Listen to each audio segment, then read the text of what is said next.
bottom of your report, this 125 countries that you surveyed, it's quite interesting that the countries that are most ready, the Singapores, the Denmarks, the USs, they obviously will face a bigger risk, but they are readier. And then the poorer countries who have a lower risk for their labor markets are not that ready. What are some of the country-specific things that have to be put in place to move a country into greater readiness? We identified 4 areas where progress has to be made, and different countries are in a different place with regard to those areas. Number 1, digital infrastructure. Without it, it is very difficult to capture the of artificial intelligence. What we know is that digital infrastructure is more advanced in advanced economies. We know that in Africa, on average, access to the internet is still only 50% of the population. Some countries do better, but some countries do worse. Second, and B, is the key for success: investment in human capital and in flexible, adaptable labor markets. When we look at countries that have strong, dynamic, agile labor markets and investment not in mechanical learning, but in learning to learn, ability to shift from one task to another, the Denmarks of this world, the Singapores of this world, they're better prepared. 3, innovation and how it fits into entrepreneurship. You can have research and development, but not feeding into the dynamism of the economy. And 4th, regulation and ethics.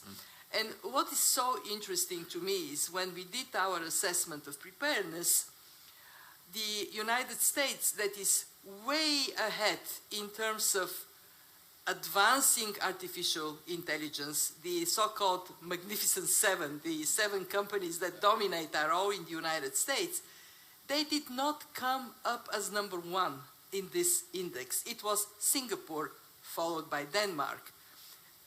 What is in the United States still not quite there? It is actually human capital universally prepared for it, and then, of course, regulation and ethics. What have we been doing in the past 8 years, 7 years, to prepare ourselves for the onslaught, which is staring us in the face? As you've indicated, digital infrastructure has been big on our agenda, and with the help of our development partners, particularly the World Bank, we've done a lot towards putting in place the critical underpinnings for our digital economy.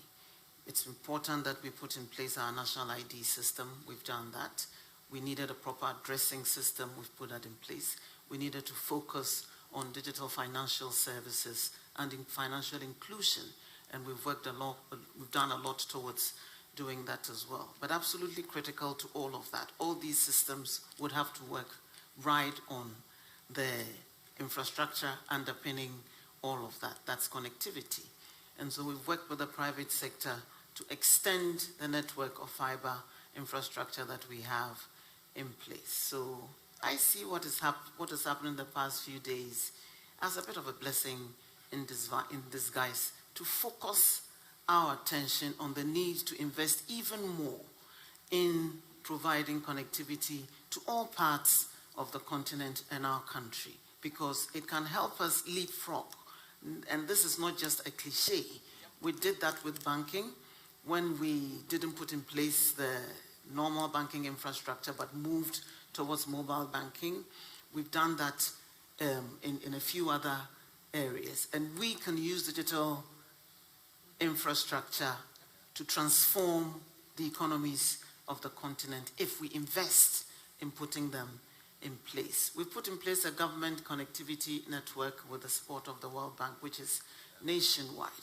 We intend to layer on that and the infrastructure that we already have in place. NITA has fiber.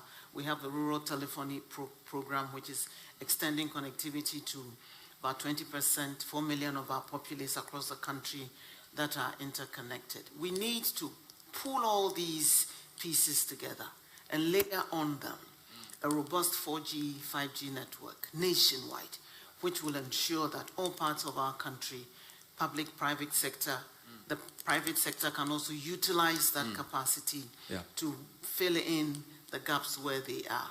And what we have learned is absolutely critical these past few days is that we need to build resilience in the connectivity infrastructure that we have in place and look at a mix. We haven't utilized satellite infrastructure or connectivity as much as we should have, largely because of the cost. It's expensive.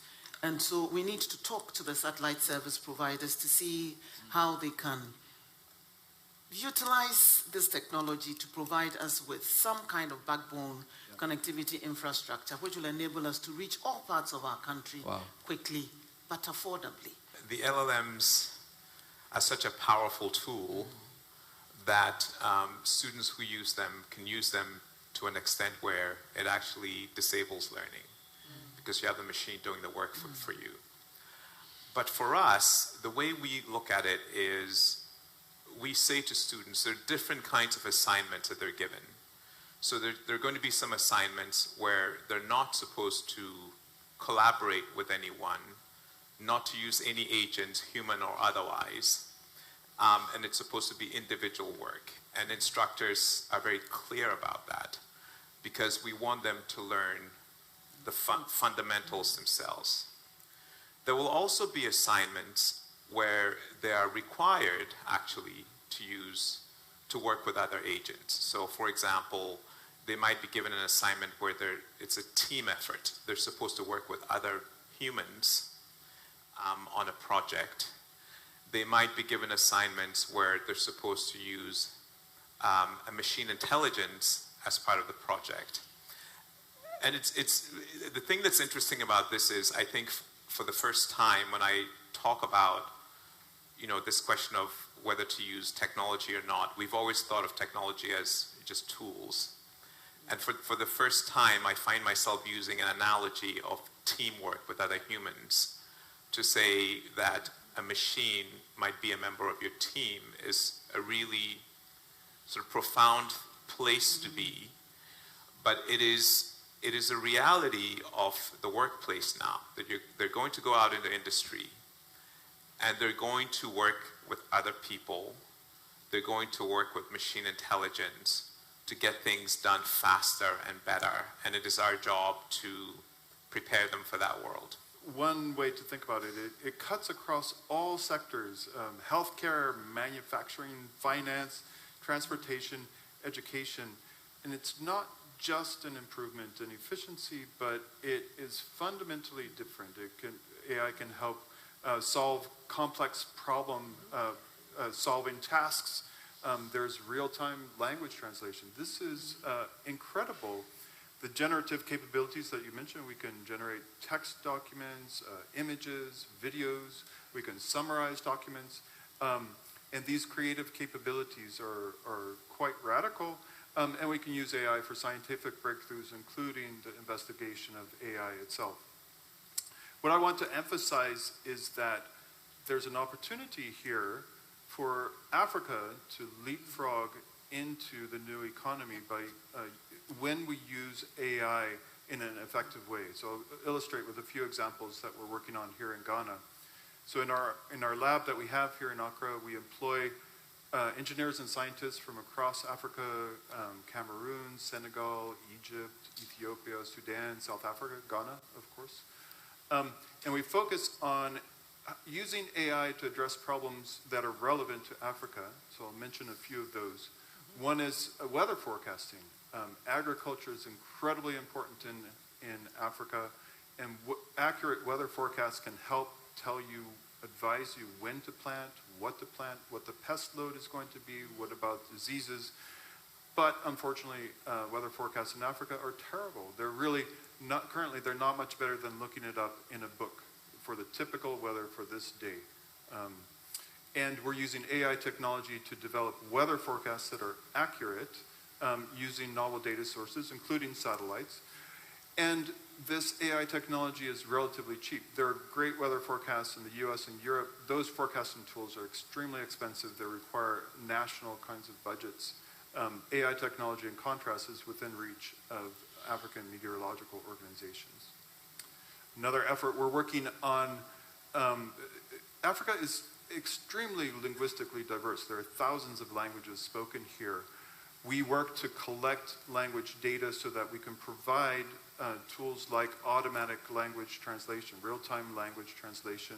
In fact, we worked with Professor Isaac Waif at University of Ghana to collect data for Ghanaian languages, including Twi, Akan, Ga, Dagara, Dagbani. These tools provide accessibility to African audiences.